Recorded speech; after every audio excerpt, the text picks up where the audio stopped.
नमस्कार दोस्तों। हम लोग बिहार पीसीएस प्री का पीवाईक्यू यूज कर रहे हैं और आज जो है तीसरा और अंतिम पार्ट आधुनिक भारत का इतिहास कंप्लीट हो जाएगा। इसके बाद हम लोग इंडियन पॉलिटी को शुरू करेंगे। तो उम्मीद करता हूँ, उम्मीद क्या 100% श्योर हूँ कि परीक्षा से पहले आपको कंप्लीट करा दूंगा। फिर इसके बाद हम लोग अन्य परीक्षाओं को देखेंगे, आरओ वगैरह को, और यूपी पीसीएस तो केंद्र में रहेगा ही। चलिए, असहयोग आंदोलन के दौरान किसने पटना कॉलेज छोड़ा जबकि उसकी परीक्षा के केवल 20 दिन ही बचे थे? तो सही जवाब है दोस्त, जयप्रकाश नारायण। जी हाँ, इनका जन्म कहाँ हुआ था? तो बिहार के सारण जिले में हुआ था। सिताब दियारा नाम था उस जगह का, याद रखना है। फिर है 1921 के मोपला आंदोलन की जो शाखा थी वह क्या थी दोस्तों? खिलाफत आंदोलन की शाखा थी। मोपला आंदोलन जो था खिलाफत आंदोलन से ही संबंधित था। मोपला जो थे दोस्तों केरल में मालाबार जिले में किसान जो मतलब मुस्लिम समुदाय के किसान थे।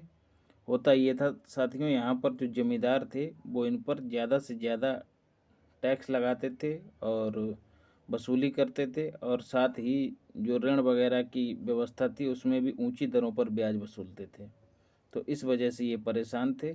तो अंतर्राष्ट्रीय स्तर पर एक और जहाँ भारत का मुस्लिम समुदाय परेशान था, खिलाफत कर रहा था, तो वहीं ये भारत के अंदर ये छोटा सा क्षेत्र मालाबार, यहाँ पर भी खिलाफत का कहीं ना कहीं प्रभाव देखा जा रहा था। तो इसीलिए मोपला आंदोलन को जो है खिलाफत आंदोलन की एक शाखा के रूप में देखा जाता है।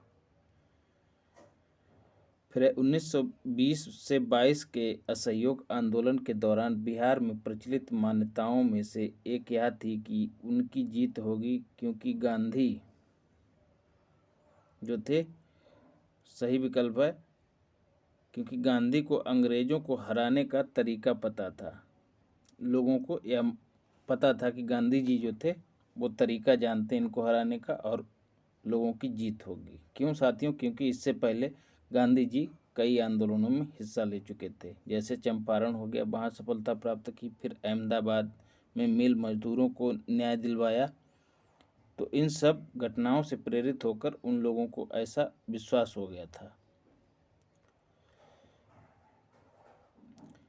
साराबंदी आंदोलन 1922 किसके नेतृत्व में प्रारंभ हुआ दोस्तों? तो यहाँ पर एक तो मिसप्रिंट है, 1922 नहीं 1928 होगा। साराबंदी का मतलब कर नहीं देने से संबंधित आंदोलन था दोस्तों। कहाँ चलाया जा रहा था? ये जो था गुजरात के बारदोली में चलाया जा रहा था 1928 के दरमियान।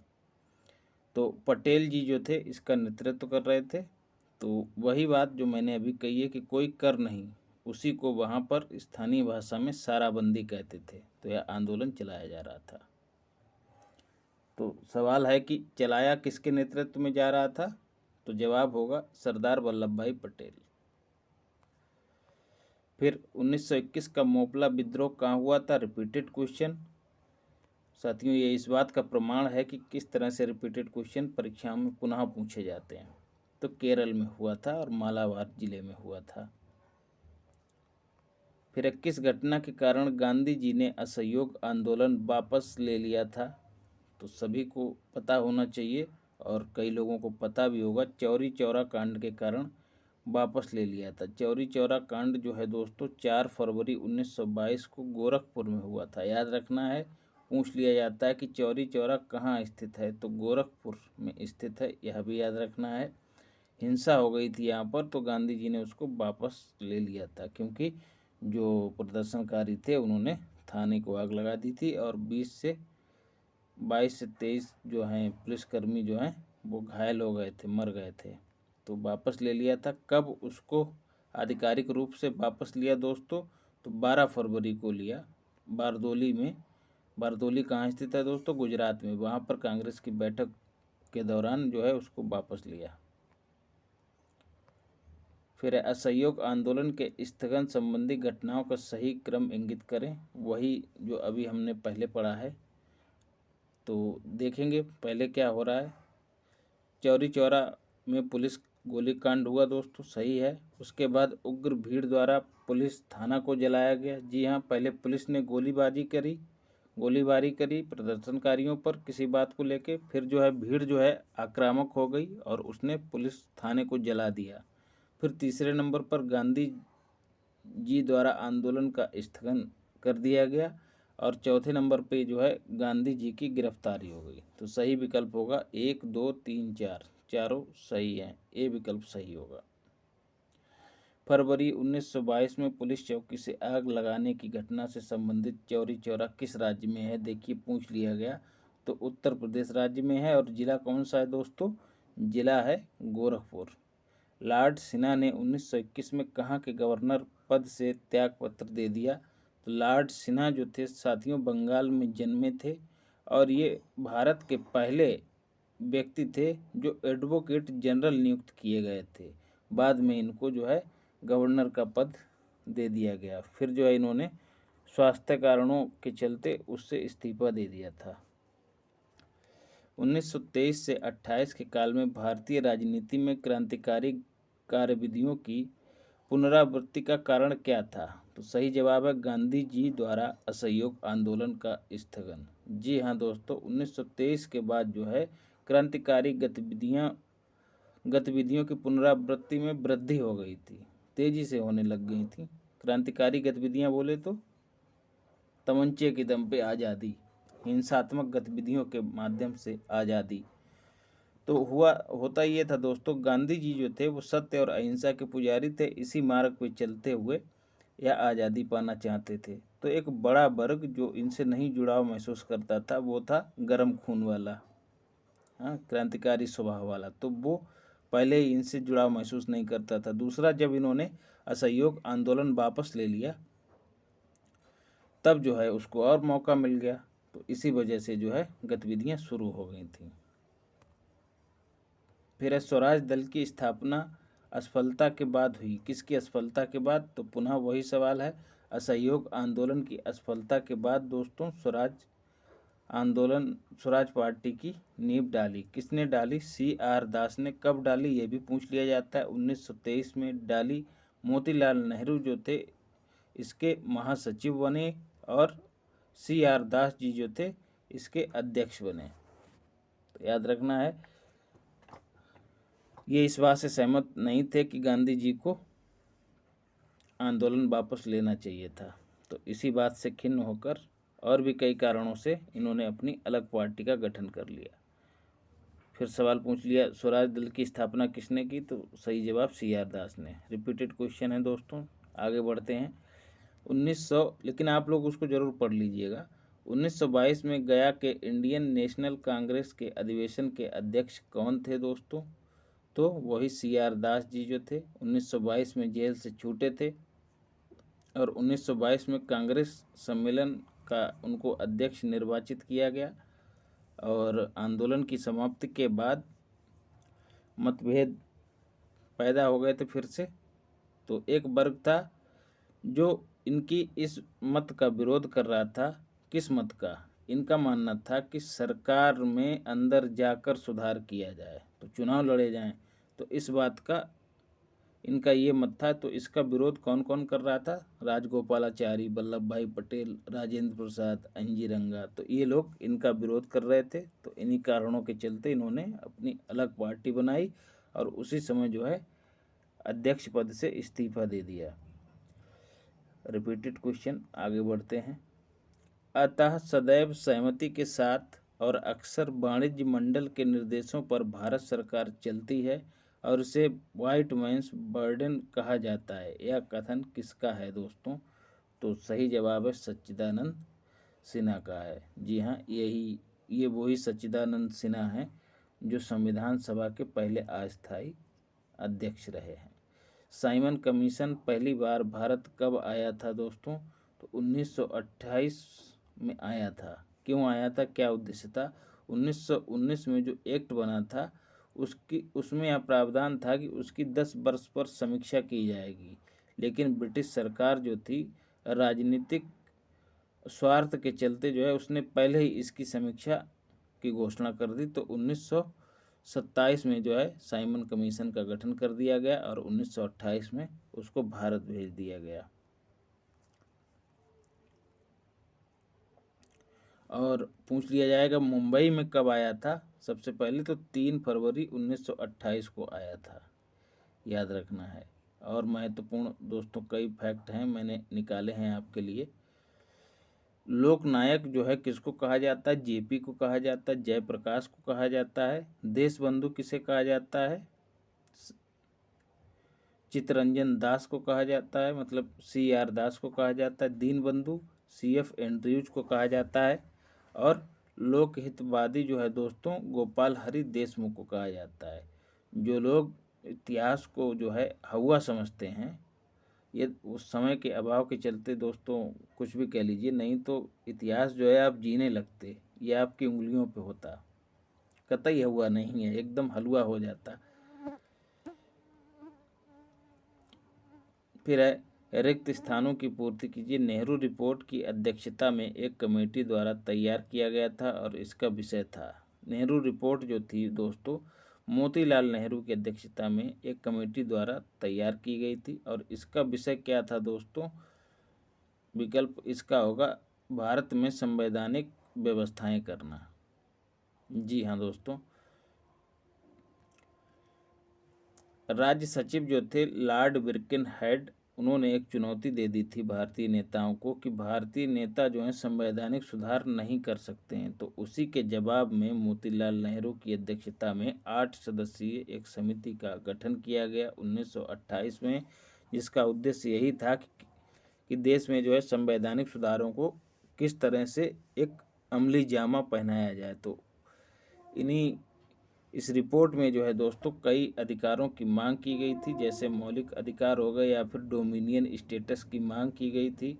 और अन्य अधिकारों में वयस्कों के लिए मताधिकार, महिलाओं के लिए समान अधिकार इत्यादि जो थे अधिकार थे, इनकी मांग की गई थी।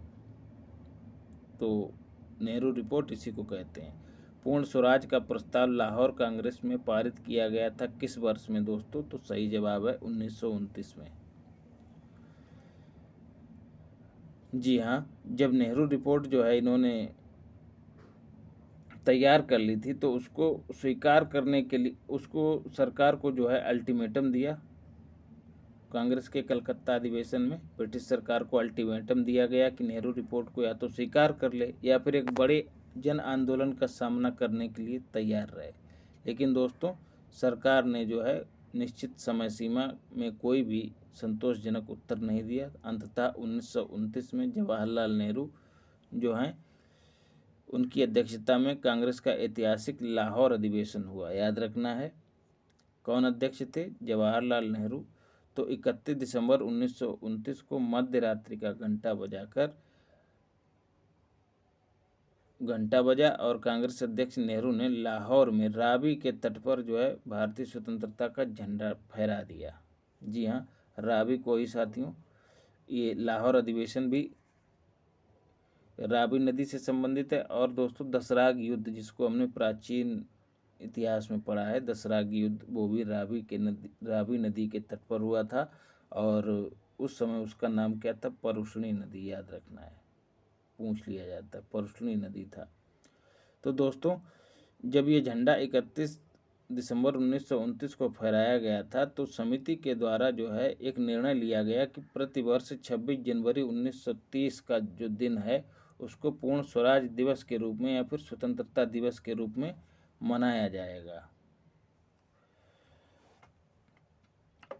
तो 26 जनवरी 1930 को जो है स्वतंत्रता दिवस के रूप में मनाया जाना था, लेकिन बाद में जो है दोस्तों 15 अगस्त 1947 को जो है हम स्वतंत्रता दिवस मनाने लग गए। ठीक है, क्योंकि भारत आज़ाद हुआ था इसी समय अंग्रेज़ों से। तो हुआ ये कि अब भैया 26 जनवरी वाले दिन का क्या करें, वो भी एक ऐतिहासिक दिन था। तो हमारे जो राजनेता थे, जो संविधान निर्माता थे, उन्होंने जो है इसी दिन को 26 जनवरी को जो है संविधान को लागू करने के दिन के तौर पे चुना। तो इससे क्या हुआ, ये जो 26 जनवरी का दिन था इसका महत्व भी कायम रहा और कहीं ना कहीं एक और ऐतिहासिक उपलब्धि इस दिन के नाम दर्ज हो गई। तो 26 जनवरी 1950 को जो है संविधान अपना लागू हुआ। फिर जो है 26 जनवरी को जो है गणतंत्र दिवस के रूप में मनाया जाने लगा। तो उम्मीद करता हूँ समझ गए होंगे। जो पहले स्वतंत्रता दिवस के रूप में मनाए जाने की बात कही गई थी लाहौर अधिवेशन में। फिर है रिपीटेड क्वेश्चन है दोस्तों, आगे बढ़ते हैं। भारतीय राष्ट्रीय कांग्रेस द्वारा किस दिन को पूर्ण स्वराज दिवस घोषित किया गया था दोस्तों? तो फिर से वही सवाल, 26 जनवरी 1930 को। जी हाँ, 1929 में अधिवेशन हुआ था, ठीक है, पूर्ण स्वराज वाला प्रस्ताव पारित हुआ था और उसके बाद जनवरी में 1930 में जो है पहला स्वतंत्रता दिवस मनाया गया था, याद रखना है। 1929 के कांग्रेस अधिवेशन में पूर्ण स्वराज का पताका किसने उठाया था? तो पंडित जवाहरलाल नेहरू ने उठाया था। समाजवाद का समर्थक कौन था और 1933 में ब्रिटिश शासन देशी राज्यों, जमींदारवाद और पूंजीवाद को उखाड़ फेंकना चाहता था? वह कौन व्यक्ति था? तो सही जवाब है जवाहरलाल नेहरू थे। किसने 1921 में पहली बार पूर्ण स्वतंत्रता की मांग को उठाया था? याद रखना है मौलाना हजरत मोहानी ने। जी हाँ, 1921 में अहमदाबाद में हुए कांग्रेस अधिवेशन की अध्यक्षता हकीम अजमल खां कर रहे थे और इसी अधिवेशन में जो है हजरत मोहानी ने पूर्ण स्वतंत्रता की मांग उठाई थी, लेकिन तब गांधी जी इसके पक्ष में नहीं थे। बारदोली सत्याग्रह का सफल नेतृत्व किसने किया था? शुरुआत में हम देख चुके हैं, वल्लभ भाई पटेल ने 1928 में हुआ था। दांडी यात्रा दोस्तों की गई थी कब? 1930 में। जी हाँ, गांधी जी ने जो है 12 मार्च 1930 को नमक सत्याग्रह शुरू किया था। सवाल पूछा जाता है कहाँ से? तो साबरमती आश्रम से। शुरुआत में कितने इनके साथी थे? तो 80 चुने हुए लोग थे। फिर पूछा जा सकता है कितने दिनों की यात्रा की? तो 24 दिनों की लंबी यात्रा करने के बाद दोस्तों 6 अप्रैल 1930 को दांडी में इन्होंने सांकेतिक दांडी पहुंचकर इन्होंने सांकेतिक रूप से नमक बनाकर जो है कानून तोड़ा, याद रखना है।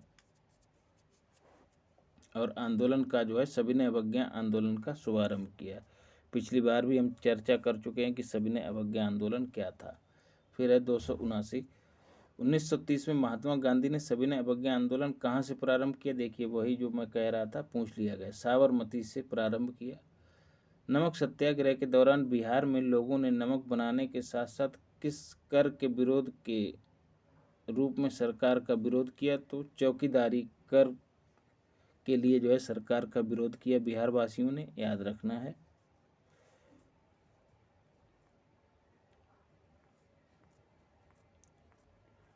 दांडी यात्रा कितने दिन तक चली थी? देखिए दोस्तों पूछ लिया गया, 24 दिन तक चली थी। और इन्होंने दूरी कितनी तय की थी दोस्तों? 240 मील, ये भी याद रखना है। खुदाई खिदमतगार को किसने संगठित किया था दोस्तों? खान अब्दुल गफ्फार खां ने संगठित किया था। उत्तर पश्चिमी सीमा प्रांत में जो है खान अब्दुल गफ्फार खां के नेतृत्व में खुदाई खिदमतगार नामक एक स्वयं सेवक संगठन था, याद रखना है। और इसको जो है लाल कुर्ती भी कहते थे। और इसका उद्देश्य क्या था? उपनिवेशवाद के विरोध आंदोलन करना और अंग्रेजी सत्ता को उखाड़ फेंकना। तो इन्हीं के इस संगठन को लाल कुर्ती कहा जाता है। और खान अब्दुल गफ्फार खां को उनकी उपलब्धियों के तहत चलते भारत का सीमांत गांधी भी कहा जाता है। जब एक बड़ा मुस्लिम जो समुदाय था, मुस्लिम समुदाय जो था वो गांधी जी से रुख नहीं मिला रहा था, उस समय जो था खान अब्दुल गफ्फार खां गांधी जी का साथ दे रहे थे। बेगूसराय के चौकीदार के विरुद्ध आंदोलन एक हिस्सा था दोस्तों, किसका? सविनय अवज्ञा आंदोलन का, याद रखना है। सविनय अवज्ञा आंदोलन की असफलता के बाद गांधी जी ने महत्व दिया था किन चीज़ों को? तो याद रखना, रचनात्मक कार्यक्रम को महत्व दिया था, जैसे दीन दुखियों की सेवा करना और चरखा चलाना इत्यादि। तो इसी क्रम में 1932 में जो है गांधी जी जो हैं राजनीति से थोड़ा किनारा कर लिए और 1932 में जो है उन्होंने हरिजन उत्थान के उद्देश्य से हरिजन कल्याण के लिए अखिल भारतीय छुआछूत विरोधी लीग की स्थापना की। साथ ही हरिजन नामक साप्ताहिक पत्र का प्रकाशन शुरू किया। तो पूछ लिया जाता है कि हरिजन प्रकाशन कब शुरू किया गया पत्र का, तो याद रखना है 1932 में। पूछा जा सकता है और पूछ भी लिया जाता है, भले ही बीपीएससी में ना पूछा गया हो लेकिन और कई परीक्षा में पूछा जा चुका है। निम्नलिखित में से किस भारतीय नेता ने लंदन में प्रथम गोलमेज कॉन्फ्रेंस में भाग लिया था? तो मौलाना मोहम्मद अली ने भाग लिया था। जी हाँ दोस्तों, गोलमेज सम्मेलन जैसा कि नाम से विदित है, गोल मेज अंग्रेजों की रहती है और उसके चारों तरफ लोग बैठ के जो है चर्चा करते हैं, इसी को गोलमेज सम्मेलन कहा गया, राउंड टेबल कॉन्फ्रेंस। उद्देश्य दोस्तों इसका क्या था? राजनीतिक संगठनों ने कमीशन की सिफारिशों को अस्वीकार कर दिया था, साइमन कमीशन की, तो उसी निराशा को जो है पाटने के लिए सरकार ने यह कदम उठाया था। तो इसमें जो है पहला सम्मेलन जो है 1930 में लंदन में शुरू हुआ था और 89 प्रतिनिधियों ने भाग लिया था, लेकिन कांग्रेस ने भाग नहीं लिया था। तो इसमें भाग लेने वाले लोगों में कौन कौन शामिल थे जो चर्चित हैं, जो पूछ लिए जाते हैं? तेज बहादुर सप्रू, मोहम्मद अली, ये दूसरे मोहम्मद अली हैं, और एक मोहम्मद अली जिन्ना है। तो दोनों ने भाग लिया, मोहम्मद अली ने भी और मोहम्मद अली जिन्ना ने भी लिया था। आगा खां, जी हाँ, मुस्लिम लीग के उस समय संस्थापक कहे जा सकते हैं। फिर फजलुल हक, एम.आर. जयकर, भीमराव अम्बेडकर, इन सब ने जो है प्रथम गोलमेज सम्मेलन में भाग लिया था। तीनों गोलमेज सम्मेलनों में किसने भाग लिया था? बहुत महत्वपूर्ण है, तो याद रखना है। तो याद रखना किसने?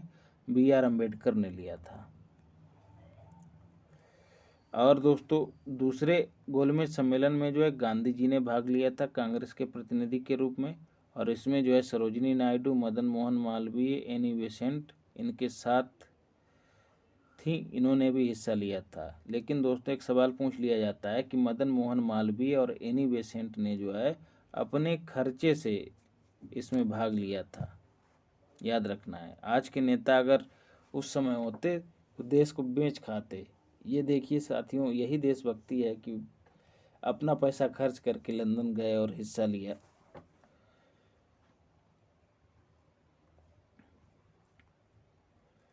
गांधी इरविन समझौता कब हुआ था दोस्तों? तो 1931 में हुआ था, याद रखना है। डेट भी पूछ ली जाती, 5 मार्च 1931 को। क्या समझौते के तहत हुआ था? सविनय अवज्ञा स्थगित करने की बात कही गई थी, जो आंदोलन चलाया जा रहा था।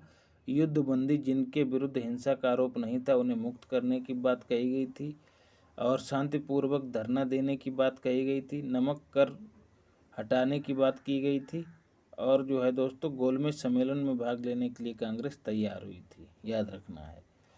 प्रसिद्ध गांधी इरविन समझौता किस वर्ष हुआ? फिर से वही रिपीटेड क्वेश्चन है दोस्तों, याद रखिएगा, 1931 में हुआ था। निम्न में से कौन सा गोलमेज सम्मेलन 1932 में हुआ था? तो याद रखना तीसरा वाला 1932 में हुआ था। तो प्रथम गोलमेज सम्मेलन 1930 से 31 के बीच हुआ था, या फिर ये कहें कि 1930 में हुआ था, दूसरा 31 में हुआ था और तीसरा 1932 में हुआ था, याद रखना है। दूसरे में ही कांग्रेस ने भाग लिया था। भारतीय राष्ट्रीय कांग्रेस ने किस गोलमेज सम्मेलन में भाग नहीं लिया था? तो देखिए ई विकल्प इसमें रहेगा, क्योंकि ना तो प्रथम में लिया था भाग और ना ही तृतीय में, केवल और केवल द्वितीय में लिया था। द्वितीय गोलमेज सम्मेलन किस प्रश्न पर असफल रहा था दोस्तों?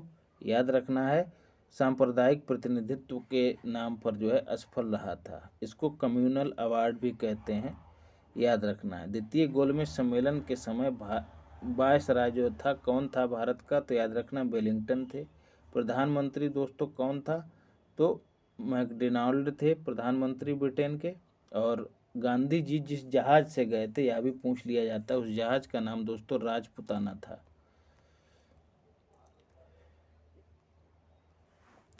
तो वही सांप्रदायिक समस्या की बात के चलते जो है यह सम्मेलन असफल रहा था। अंबेडकर जी जो थे वो पृथक निर्वाचन मंडल की मांग कर रहे थे। किसके लिए? दलितों के लिए। एक तरफ दोस्तों मुस्लिम तो चल ही रहे थे, वो अपना पृथक निर्वाचक मंडल पर बात कर ही रहे थे और काफ़ी हद तक वो सफल भी रहे थे। ऐसी ही मांग अब भीमराव अंबेडकर भी कर रहे थे, तो गांधी जी ने उसको अस्वीकार कर दिया। जी हाँ दोस्तों, बहुत ज़्यादा नुकसान हो जाता।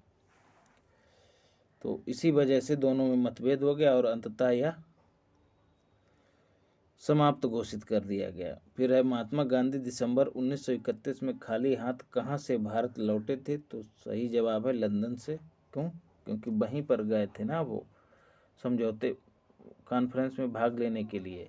गांधी इरविन समझौते के हस्ताक्षरित होने में किसने महत्वपूर्ण भूमिका निभाई दोस्तों? तो तेज बहादुर सप्रू ने महत्वपूर्ण भूमिका निभाई। याद रखना है, टीबी सप्रू भी इनको कहा जाता है।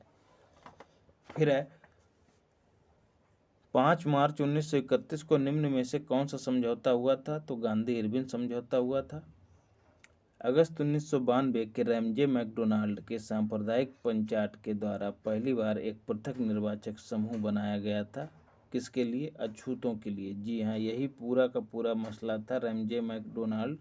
दोस्तों फिर से वही बांटो और राज करो की नीति अपना के जो है लंबे समय तक अपना राज कायम किए रहना चाहते थे। तो हिंदू मुसलमान के नाम पे तो बट ही गया था देश, अब जो है ये जातियों के नाम पर भी बांटना चाह रहे थे। तो इसी बात का जो है गांधी जी ने विरोध किया और अंततः यह असफल हो गया। जी हाँ, मुसलमान, सिख, ईसाई, आंग्ल भारतीय और महिलाओं को तो पहले ही अल्पसंख्यक माना जाता था। अब जो है ये वही बात दोहरा रहे हैं जो मैं भी कह चुका हूँ।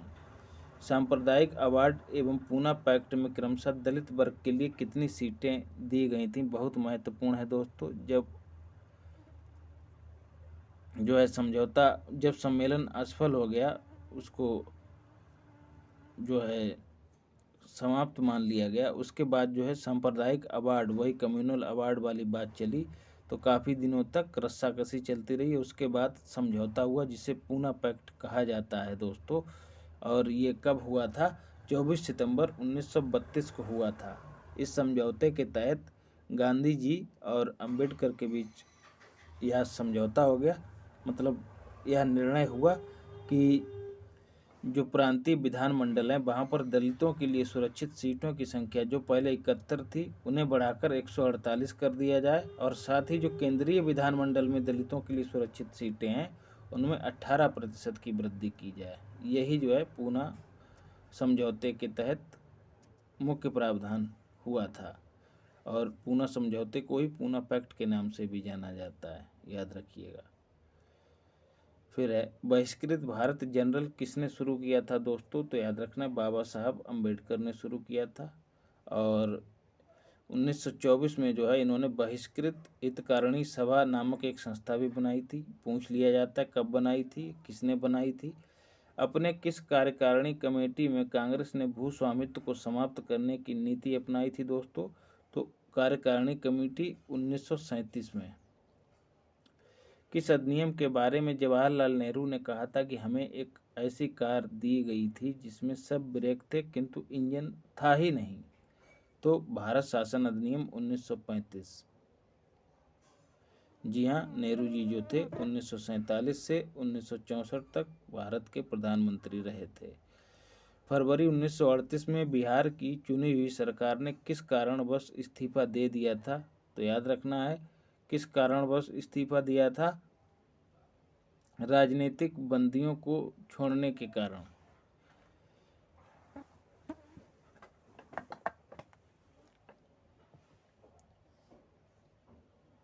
जी हाँ दोस्तों, जब 1937 के चुनाव हुए थे तब राजनीतिक कैदियों की रिहाई कांग्रेस के मुख्य मुद्दों में शामिल थी, लेकिन सरकार जो है इस पर खरी नहीं उतरी, तो इसीलिए इस्तीफा दे दिया था।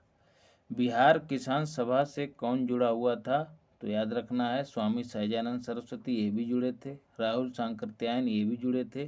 कार्यानंद शर्मा, ये भी जुड़े थे। और डी यदुनंदन शर्मा, ये भी जुड़े थे। तो सही विकल्प होगा ई।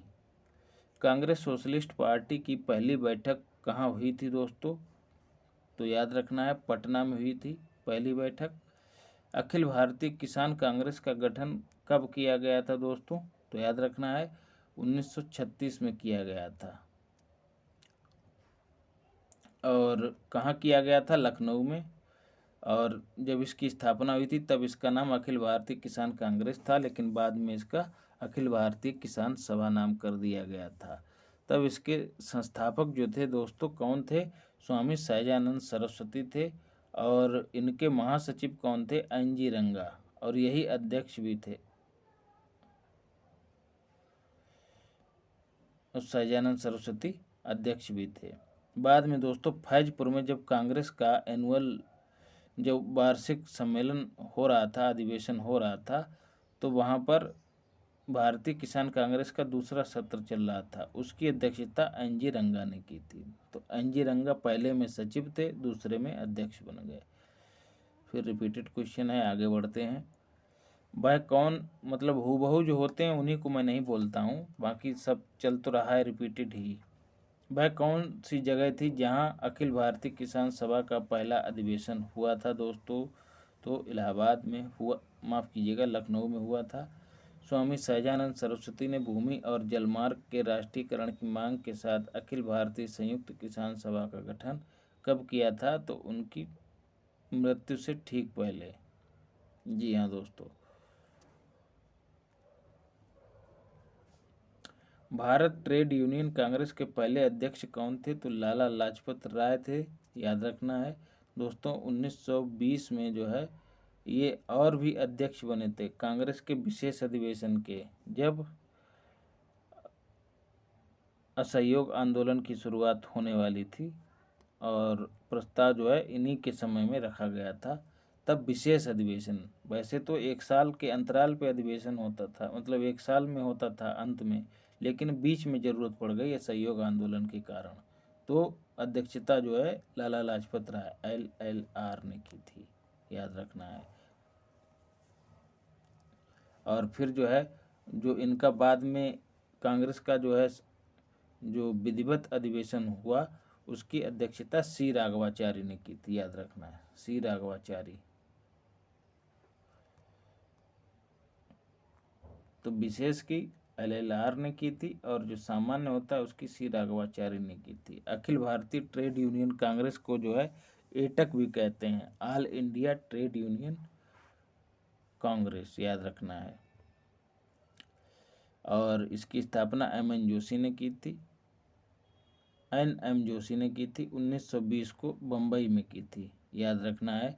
क्यों दोस्तों? क्योंकि कारण क्या था? 1919 में अंतर्राष्ट्रीय श्रम संगठन की स्थापना हुई थी। कहाँ दोस्तों? हेडक्वार्टर इसका कहाँ है? तो जेनेवा में है। याद रखना है। इसलिए भारतीय श्रमिक संगठनों में आपस में संगठित होने का फैसला किया, तो उसी का रूप जो है एटक ने ले लिया।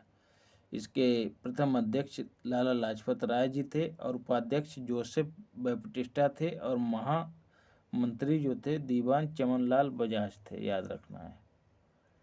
और इस संगठन का प्रथम विभाजन भी हुआ दोस्तों, जैसे कांग्रेस का 1907 में सूरत में हुआ, वैसे इसका 1929 में नागपुर अधिवेशन में इसका पहली बार विभाजन भी हो गया था। ट्रेड यूनियन आंदोलन के क्रांतिकारी चरण का समय क्या था दोस्तों? तो सही जवाब है 1926 से 1939। याद रखना है। कांग्रेस सोशलिस्ट पार्टी की पहली बैठक पटना में किस वर्ष हुई थी? तो सही जवाब है 1934 में हुई थी। जयप्रकाश नारायण किस पार्टी से संबंधित थे? तो कांग्रेस समाजवादी पार्टी, या फिर अभी ऊपर जो कहा है कांग्रेस सोशलिस्ट पार्टी, एक ही बात है। स्थापना कब हुई थी? 1934 में। कहाँ हुई थी? पटना में हुई थी। यह सवाल पूछा जा सकता है, महत्वपूर्ण है। संस्थापक कौन थे? आचार्य नरेंद्र देव एवं जयप्रकाश नारायण। पहली बैठक इसकी वो भी पटना में ही हुई थी। कब? 1934 में हुई। मतलब गठन भी हो गया और पहली बैठक भी हो गई, और कांग्रेस के भीतर ही इसका निर्माण हुआ था पार्टी का, यह भी याद रखना है। जयप्रकाश नारायण इस पार्टी से जुड़े थे? वही पार्टी किसान Congress socialist party. Repeated question है। बिहार सोशलिस्ट पार्टी के संस्थापक कौन थे? जयप्रकाश नारायण। वो एक ही बात है, चाहे बिहार सोशलिस्ट पार्टी कही जाए चाहे कांग्रेस सोशलिस्ट पार्टी कही जाए, एक ही बात है। माफ़ कीजिएगा, बिहार सोशलिस्ट पार्टी दोस्तों अलग थी और इसका गठन जो है 1931 में हुआ था। अभी चूक होते होते बच गई। असल में एक वीडियो दोस्तों अभी अपलोड की है सुबह में ही, और अब ये दूसरी वीडियो, और इसमें एनर्जी जो है अपनी अंतिम अवस्था में आके ठहरी हुई है, किसी तरह से चल रहे हैं। कंटेंट तैयार करके आपको उपलब्ध कराना, आपको लगता है कि वीडियो 20 मिनट या 1 घंटे की है दोस्तों, उस 1 घंटे के पीछे कई घंटों की मेहनत होती है। तो लाइक, शेयर और सब्सक्राइब ज़रूर करिए दोस्तों, तभी मैं अपने प्रयास को सफल मानूंगा, सार्थक मानूंगा। जयप्रकाश नारायण किस नाम से पहचाने जाते हैं? लोक नायक के नाम से पहचाने जाते हैं। हम लोग इस पर पहले ही चर्चा कर चुके हैं। 1942 में भारत छोड़ो आंदोलन के दौरान इन्होंने अहम भूमिका निभाई थी। जब सारे नेता जेल में थे तब इन्होंने आंदोलन को दिशा प्रदान की थी, याद रखना है। ये भी याद रखना है 1998 में इनके अभूतपूर्व योगदान के लिए भारत रत्न प्रदान किया गया, याद रखना है। संपूर्ण क्रांति के जनक यही माने जाते हैं। 1974 में पटना के गांधी मैदान में संपूर्ण क्रांति का इन्होंने आह्वान किया था, याद रखना है। लोकनायक के नाम से किसे जाना जाता है? देख चुके हैं, जयप्रकाश नारायण को ही जाना जाता है। रिपीटेड क्वेश्चन है। जयप्रकाश दिवस कब मनाया जाता है दोस्तों? 12 फरवरी 1946 को, जब ये जेल से रिहा हुए थे तब से जयप्रकाश दिवस मनाया जाता है। तो 12 अप्रैल को जो है जयप्रकाश दिवस मनाया जाता है, मतलब जयप्रकाश दिवस मनाया गया 12 अप्रैल 1946 को। अभी नहीं दोस्तों, अभी के संदर्भ में मत लीजिएगा इसको। 1938 में भारतीय राष्ट्रीय कांग्रेस के अध्यक्ष कौन निर्वाचित हुए थे दोस्तों? तो सुभाष चंद्र बोस 2 बार अध्यक्ष बने थे। तो एक तो हरिपुरा, कांग्रेस के हरिपुरा अधिवेशन में अध्यक्ष निर्वाचित हुए थे, और दूसरा जो है 1938 के बाद पुनः 1939 में त्रिपुरी अधिवेशन में अध्यक्ष पद जीते थे, लेकिन पट्टाभी सीतारमैया से मतभेद के चलते जो है 1939 में इन्होंने पद से इस्तीफा दे दिया। फिर जो है डॉक्टर राजेंद्र प्रसाद ने इस अध्यक्ष पद की बागडोर संभाली थी, याद रखना है। और 1939 में ही इस्तीफा देके इन्होंने फॉरवर्ड ब्लॉक की स्थापना कर दी थी, ये भी याद रखना है। फॉरवर्ड ब्लॉक किसने? बोस साहब ने। प्रांतीय सरकारों का गठन निम्न में से किस अधिनियम के तहत किया गया था? तो 1935 भारत सरकार अधिनियम 1935 के तहत किया गया था।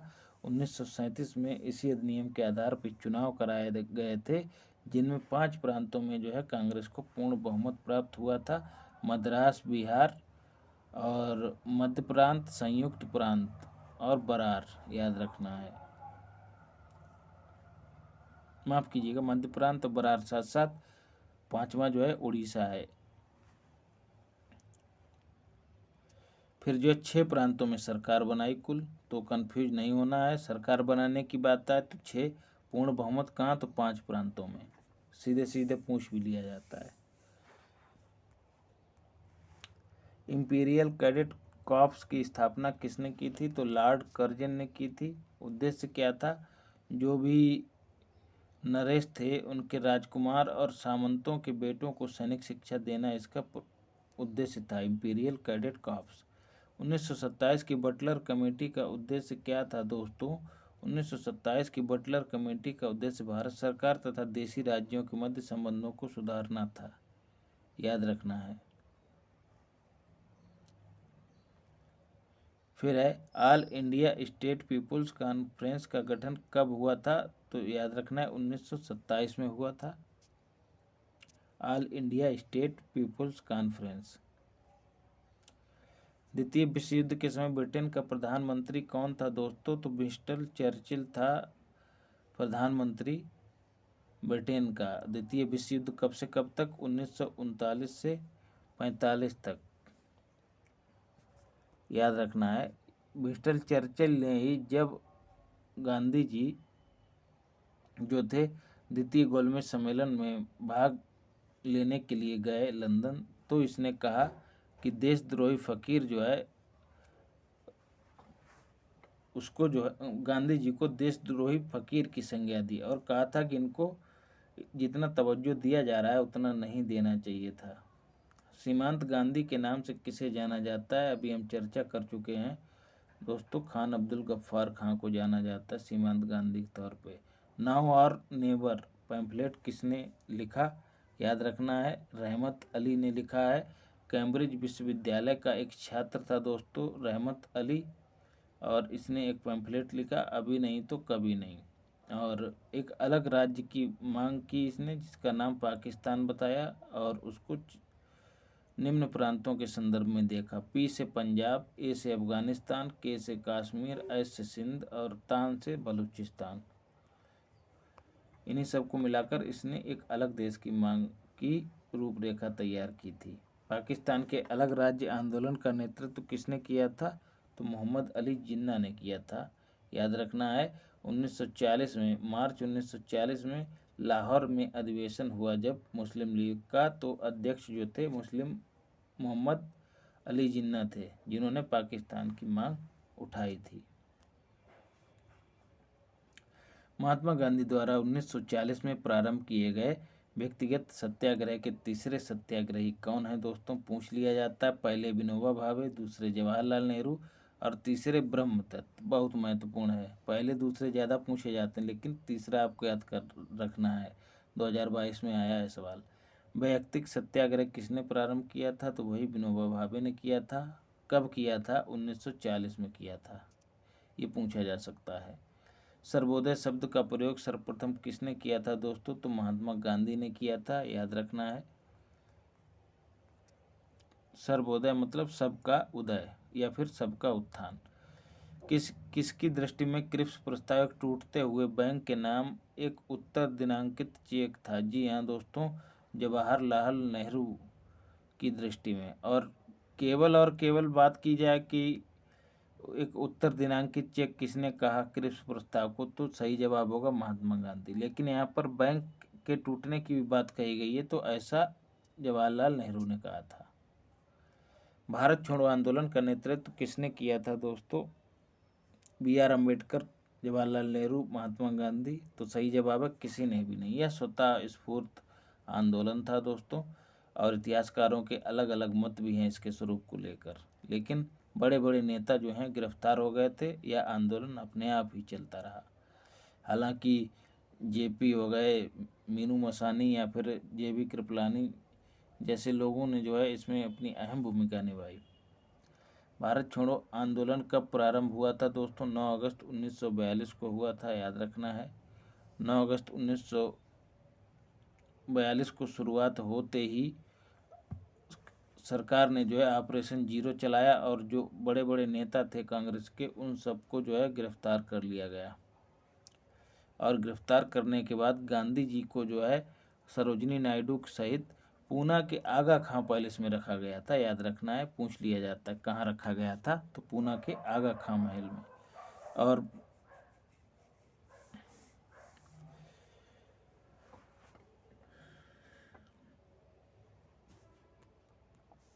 करो या मरो का संबंध किस आंदोलन से है, तो सही जवाब है भारत छोड़ो आंदोलन से है। गांधी जी ने आह्वान किया था कि मैं आपको मंत्र देता हूँ, करो या मरो। इस मंत्र का आशय है या तो हम भारत को आज़ाद कराएंगे या आज़ादी के प्रयास में दिवंगत होंगे।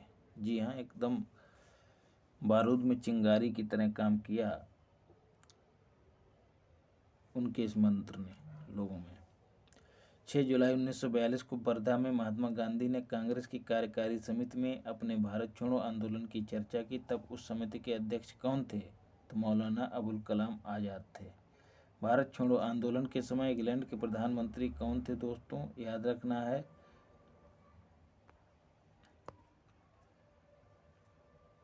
चैम्बरलेन या फिर चर्चिल, तो सही जवाब है चर्चिल। और यदि बात करी जाए 1857 के समय कौन थे ब्रिटेन के प्रधानमंत्री, तो पामस्टन थे, याद रखना है पामस्टन। तो ये भारत छोड़ो हो गए या फिर 1857 के समय पामस्टन हो गए, ऐसे जो है पूछ लिए जाते हैं लोग। भारत छोड़ो प्रस्ताव पारित होने के बाद गांधी जी को कैद किया गया था। कहाँ? आगा खां पैलेस में। देखिए, पूछ लिया गया सवाल। भारत छोड़ो आंदोलन के दौरान खुफिया रेडियो किसने प्रारंभ किया था? तो सही जवाब है उषा मेहता ने प्रारंभ किया था। भारत छोड़ो आंदोलन से उत्पन्न दंगे किस क्षेत्र में सबसे अधिक रहे दोस्तों? तो सही जवाब है बिहार, और चौथा है संयुक्त प्रांत। डॉक्टर राजेंद्र प्रसाद को 9 अगस्त 1942 को गिरफ्तार करके कहाँ भेजा गया था? बहुत महत्वपूर्ण है बिहार वालों, पूछा जाएगा सवाल। तो सही जवाब है बांकीपुर जेल भेजा गया था। जब दोस्तों 9 अगस्त 1942 को आंदोलन शुरू हुआ तब ये जो थे पटना में थे, लेकिन ये कार्यकारी समिति के सदस्य थे तो इनको नज़रबंद कर दिया गया वहीं पटना में, बांकीपुर में। 7 दिसंबर 1942 को श्री योगेंद्र शुक्ल कहाँ लाए गए? तो याद रखना है जयप्रकाश नारायण के साथ। 9 नवंबर 1942 को हजारीबाग जेल से भागे थे किंतु मुजफ्फरपुर में गिरफ्तार कर लिए गए थे। तो सही उत्तर नहीं है, ऐसे सवाल नहीं अब पूछे जाएंगे जहाँ तक संभव है, त्रुटिपूर्ण सवाल है। 1942 में किस त्यौहार के अवसर पर जयप्रकाश नारायण हजारीबाग जेल से निकले थे दोस्तों? तो दीपावली के उत्सव पर निकले थे। कब निकले थे? 9 नवंबर 1942 को। फिर है 343 सवाल रिपीटेड है। 9 अगस्त 1942 को जिन दो नेताओं को गिरफ्तार किया गया था वे कौन कौन थे दोस्तों? शिव कुमार और रामानंद। जी हाँ, बिहार के ही नेता थे, हजारीबाग से इनको गिरफ्तार किया गया था। महात्मा गांधी तथा उनके सहयोगियों की 1942 में हुई धरपकड़ से बिहार में बहुत दंगे हुए। इसमें रेल सेवा पूर्ण रूप से ठप हो गई। इसमें अधिकतम प्रभावित जिला कौन सा था दोस्तों? तो पटना था, पूछा जा सकता है सवाल। जयप्रकाश नारायण को राष्ट्रीय स्तर के नेता की पहचान किस संदर्भ में मिली? सही जवाब है भारत छोड़ो के संदर्भ में मिली थी।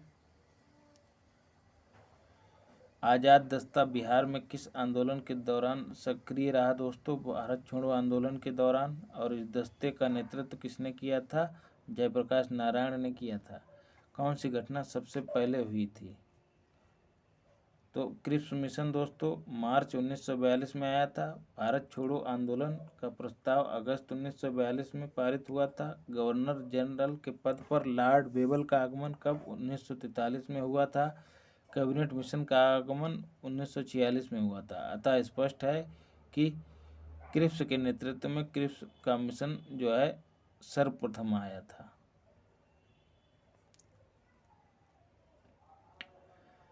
कथन और कारण बताना है दोस्तों। राष्ट्रीय स्वयंसेवक संघ 1942 के भारत छोड़ो आंदोलन से पृथक रहा। क्यों? क्योंकि इसका विचार था कि आंदोलन से भारत की स्वतंत्रता में देर होगी। तो इसका सही जवाब है दोस्तों, कथन तो सही है लेकिन कारण गलत है। जी हाँ, राष्ट्रीय स्वयंसेवक संघ जो है आज़ादी 1940 से लेकर और 1947 तक जो है इसने किसी भी आंदोलन में कोई भूमिका आरएसएस ने नहीं निभाई। भारतीय राष्ट्रीय सेना की स्थापना किस वर्ष हुई थी दोस्तों? जिसको आईएनए भी कहते हैं, इंडियन नेशनल आर्मी, तो 1942 में हुई थी। रास बिहारी बोस ने टोक्यो में एक सम्मेलन का आयोजन किया जिसमें भारतीय राष्ट्रीय सेना या आज़ाद हिंद फौज के गठन का निर्णय लिया गया था। 1945-46 में दिल्ली में हुई आईएनए के मुकदमों के पक्ष में पेश हुए वकील कौन से थे? तो सही जवाब है भूला भाई देसाई। जी हाँ, ये भी पूछा जाएगा कि आईएनए के जो आरोपी थे उन पे मुकदमा कहाँ चलाया गया था। तो याद रखना दिल्ली के लाल किले में चलाया गया था। और जो इनके वकील थे कौन कौन थे? कैलाश नाथ काटजू, टीबी सप्रू, जवाहरलाल नेहरू, लेकिन इन सब के हेड जो थे वो भूला भाई देसाई थे। आज़ाद हिंद सरकार के निर्माण की घोषणा कब की गई थी? बहुत महत्वपूर्ण, 21 अक्टूबर 1943 को की गई थी। सुभाष चंद्र बोस ने सिंगापुर में की थी, याद रखना है। 1943 में आज़ाद हिंद फौज अस्तित्व में आई थी कहाँ? फिर से वही सवाल, सिंगापुर में आई थी। आईएनए किसके दिमाग की उपज थी और किसने इसकी स्थापना की थी? तो सही जवाब है डॉक्टर मोहन सिंह ने। जी हाँ, ये जो थे ब्रिटिश की सेना में अफसर थे, लेकिन जब इन्होंने देखा कि जापानी जो हैं बढ़त में है, तो ये जापानियों से जाके मिल गए और बाद में युद्ध के दौरान जब जापानियों ने भारतीयों को बंदी बनाया था, उन्हें इनके जो है सानिध्य में रिहा कर दिया। तब जो है इन्होंने उठा के सेना गठित की। किसने? मोहन सिंह ने। फॉरवर्ड ब्लॉक की स्थापना सवाल ऊपर बता चुका हूँ। सुभाष चंद्र बोस के नाम से पहले सम्मान सूचक नेताजी किस देश ने जोड़ा था? तो सही जवाब है जर्मनी के विदेश मंत्रालय ने जोड़ा था।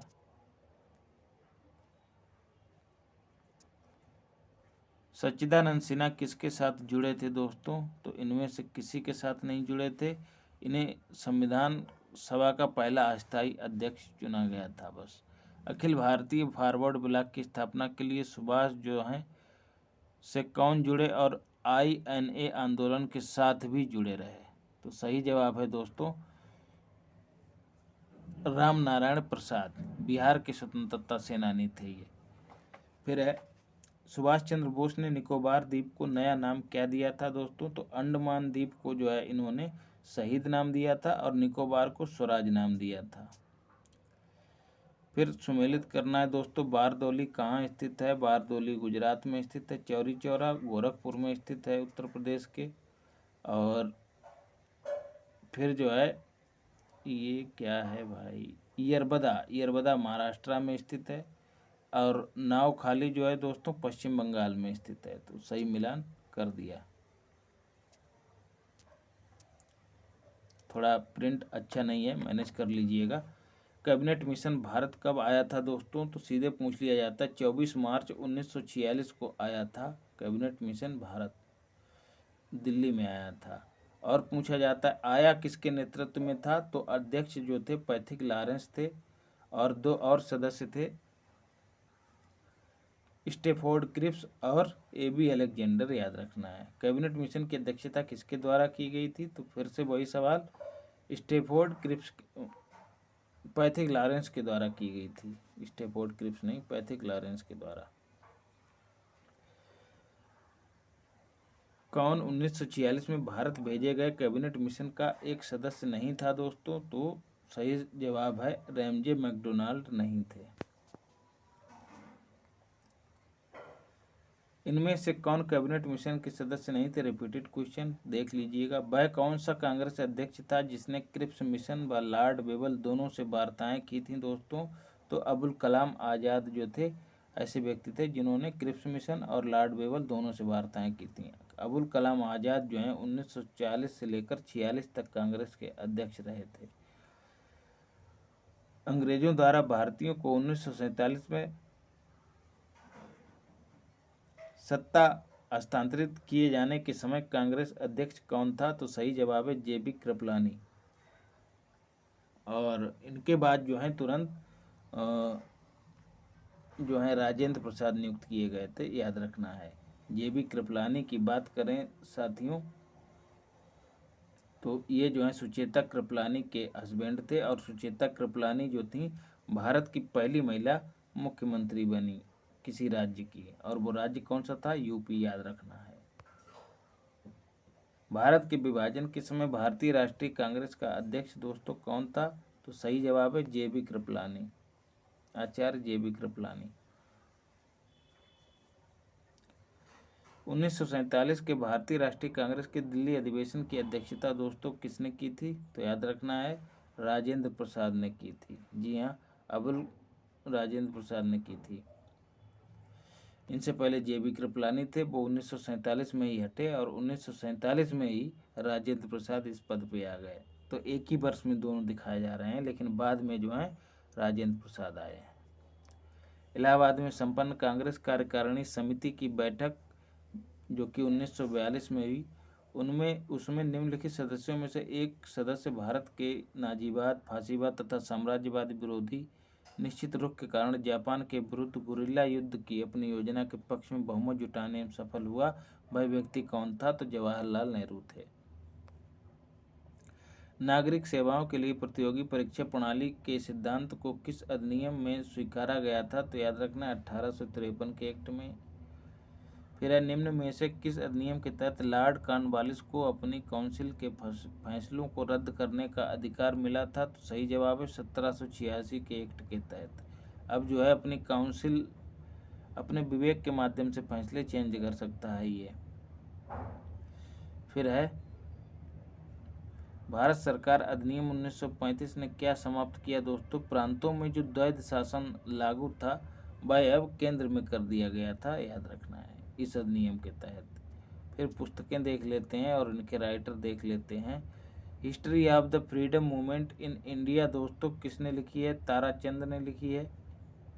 History of the freedom movement in India देख लेते हैं। History of the freedom movement in India, जी हाँ, ताराचंद ने लिखी है, याद रखना है।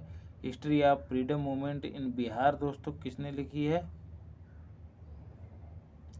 आनंद मठ सभी जान रहे होंगे बंकिम चंद्र ने लिखी है।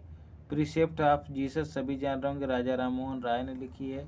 अब है अवर इंडियन मुसलमान, तो किसने लिखी है? डब्ल्यू हंटर ने लिखी है, याद रखना है। फिर है अब बात करते हैं history of the freedom movement in Bihar किसने लिखी है? के दत्ता ने लिखी है। देखिए इस तरह से नेगलेक्ट की जाती हैं चीज़ें और सही उत्तर दिया जाता है। अफ्रीका में फ्री हिंदुस्तान अखबार किसने शुरू किया था? तो तारकनाथ दास ने किया था। इंडियन अनरेस्ट के लेखक कौन थे दोस्तों? वैलेंटाइन सिरोल थे। इन्होंने जो है बाल गंगाधर तिलक को भारत में शांति का जन्मदाता कहा था। उपन्यास दुर्गेश नंदिनी के लेखक कौन है दोस्तों? तो वही बंकिम चंद्र चट्टोपाध्याय, माफ कीजिएगा बंकिम चंद्र चटर्जी। फिर है निम्न में से किस अखबार का प्रकाशन पटना में होता था? तो इंडियन नेशन का प्रकाशन पटना में होता था। और अगला सवाल झंडा गीत किसने लिखा? तो सही जवाब है श्यामलाल पार्षद ने लिखा था। 1908 में बाल गंगाधर तिलक को जेल कितने वर्ष की हुई थी? देखिए कहाँ कहाँ घुस के पूछ देता है। 6 वर्ष की जेल हुई थी। प्रथम भारतीय जिन्होंने स्वाधीन भारत में गवर्नर जनरल का पदभार ग्रहण किया था? तो सी राजगोपालचारी, याद रखना है। स्वतंत्र भारत के प्रथम भारतीय और अंतिम गवर्नर जनरल बने ये सी राजगोपालचारी। कौन से प्रसिद्ध भारतीय गुरुदेव के नाम से जाने जाते थे? रविंद्रनाथ टैगोर। 1861 में इनका जन्म हुआ था। 14 भाई बहनों में एक थे और जो है इन्होंने 1901 में शांति निकेतन नामक एक विद्यालय की स्थापना की थी। 1913 में इनको साहित्य का नोबेल प्राप्त हुआ था, याद रखना है। जय जवान जय किसान का नारा किसने दिया था? तो याद रखना है लाल बहादुर शास्त्री ने दिया था। किसके द्वारा मंदिरों में प्रवेश के अधिकार के मांग की प्रस्तुति के कारण 1899 में तिरुनेलवाली में भयंकर दंगे हुए थे? तो सही जवाब है मारवा के द्वारा। जी हाँ, तिरुनेलवेली जो तमिलनाडु के शिवकाशी में स्थित है वहाँ पर 1899 में दंगे हुए थे। और जो दंगे जो थे नडार समुदाय के लोग लंबे समय से मंदिर में पूजा करने की मांग कर रहे थे। इन्हीं सब चीज़ों के चलते दूसरे समुदाय मारवा के साथ इनका टकराव हो गया और चीज़ें बढ़ गईं। भारतीय राजनीति में 1947 के बाद किस महिला ने सर्वाधिक योगदान दिया दोस्तों? तो अरुणा आसफ अली ने दिया है, याद रखना है। क्यों? क्योंकि जो है इन्होंने ये बाद में दिल्ली की मेयर बनी और पैट्रियाट समाचार पत्र भी इन्होंने निकाला और भी कई गतिविधियां जो थीं जिनमें ये संलग्न रही। अंतिम सरकार में वित्त मंत्री दोस्तों कौन थे? लियाकत अली थे, याद रखना है। फिर है हम बहुत बड़ी भूल करेंगे यदि हम बिहार की जनता और उनके मंत्रिमंडल को लीग के नेताओं के हिंसक व असभ्य आक्रमणों के आगे आरक्षित छोड़ दें। सही जवाब सरदार पटेल। 46 में बनी अंतरिम सरकार में राजेंद्र प्रसाद के पास कौन सा विभाग था दोस्तों? खाद्य एवं कृषि विभाग था। बलदेव सिंह के पास रक्षा विभाग था और वल्लभ भाई सिंह के पास पटेल उनके पास गृह विभाग था और राजेंद्र प्रसाद के पास खाद्य एवं कृषि विभाग था।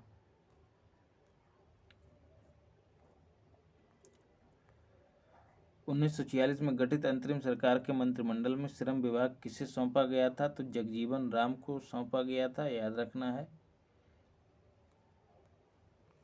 फिर है अगस्त 1923 के बनारस हिंदू महासभा के अधिवेशन की अध्यक्षता किसने की थी? तो पंडित मदन मोहन मालवीय ने की थी। इनके प्रमुख अखबार Hindustan, the Indian Union, Abhyudaya, Leader इत्यादि हैं।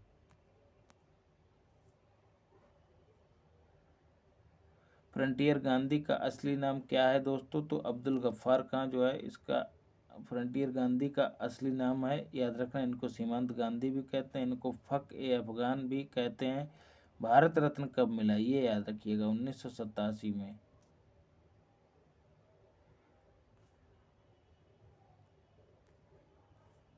राजेंद्र प्रसाद कहाँ के रहने वाले थे दोस्तों? तो मध्य प्रदेश के रहने वाले थे। रामचंद्र शर्मा किस गांव से थे दोस्तों? रामचंद्र शर्मा अमहरा पटना के निवासी थे। बिहार में फॉरवर्ड ब्लॉक के प्रमुख नेता थे रामचंद्र शर्मा। जगत नारायण लाल को किस जिले में भेजा गया था दोस्तों? तो बांकीपुर जिले में भेजा गया था।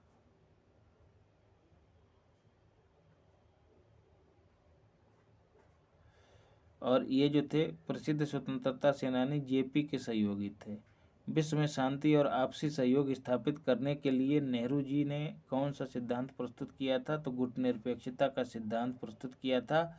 और इसकी मुख्य नीति यह है कि शांति और निःशस्त्रीकरण और जातीय समानता का पक्ष लिया जाए और अंतर्राष्ट्रीय झगड़ों को शांतिपूर्वक सुलझाया जाए। 1961 में इसकी स्थापना की गई थी।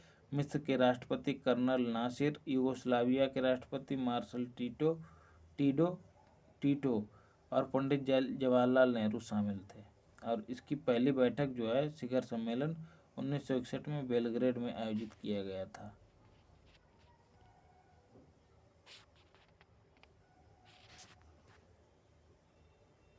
गुटनिरपेक्षता का राज्य विभाग की स्थापना किसकी अध्यक्षता में की गई थी दोस्तों? तो सरदार पटेल की अध्यक्षता में की गई थी, याद रखना है।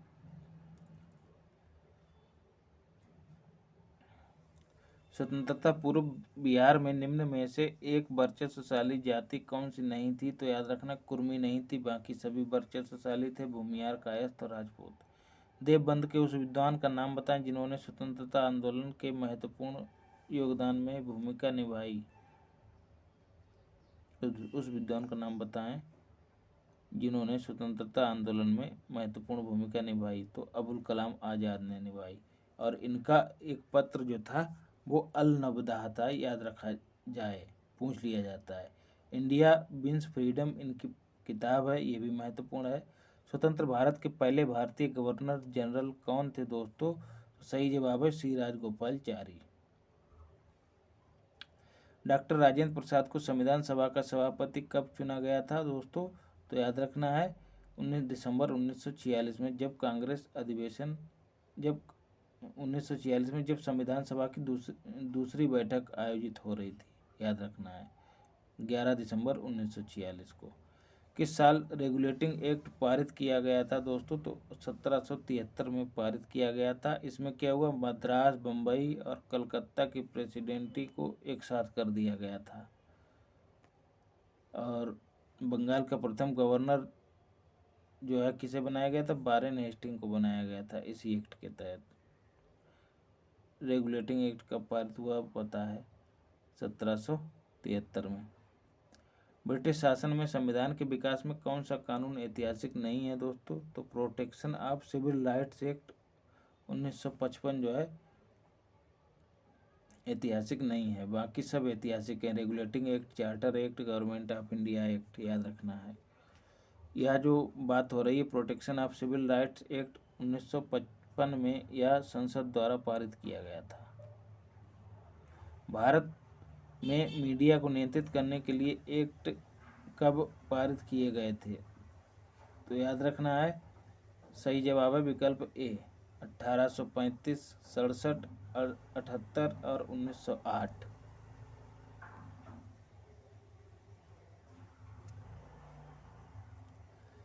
जी हाँ, 1835 में जो है प्रेस एक्ट का ऐलान किया गया था। प्रेस और पुस्तकों का पंजीकरण एक्ट 1867 में बना था। और ऐसे ही वर्नाकुलर प्रेस एक्ट 1878 में बना था। और एक को जो निगलेक्ट कर दीजिएगा, भारत की कम्युनिस्ट पार्टी और राष्ट्रीय स्वयंसेवक संघ की स्थापना कब हुई थी दोस्तों? तो 1925 में कम्युनिस्ट पार्टी की और राष्ट्रीय स्वयंसेवक संघ आरएसएस की स्थापना 1925 में ही हुई थी, याद रखना है। और कहाँ हुई थी? कानपुर में हुई थी। और दूसरे की नागपुर में हुई थी। कम्युनिस्ट कानपुर और स्वयंसेवक जो है Nagpur. Katherine Mayo, Aldous Huxley, Charles Andrews और विलियम डिग्बी के बीच क्या रिश्ता है साथियों? ये जो हैं भारत की हालात पर टिप्पणियाँ लिखते थे। इनकी प्रमुख पुस्तकें जो है जो परीक्षा में पूछ ली जाती हैं। विलियम डिग्बी मदर इंडिया जो है कैथरीन मेयो की पुस्तक है दोस्तों। द अवेकनिंग ऑफ इंडिया जो है विलियम डिग्बी की पुस्तक है। चार्ल्स एंड्रयूज का जन्म 1871 में इंग्लैंड में हुआ, गांधी जी के मित्र थे। और इस तरह से जो है चीज़ें कंप्लीट होती हैं दोस्तों। आधुनिक भारत कंप्लीट हुआ। इसके बाद इंडियन पॉलिटी पर आपको अगली वीडियो मिलेगी। और चैनल को लाइक शेयर सब्सक्राइब जरूर करें। मिलते हैं अगली वीडियो में। धन्यवाद।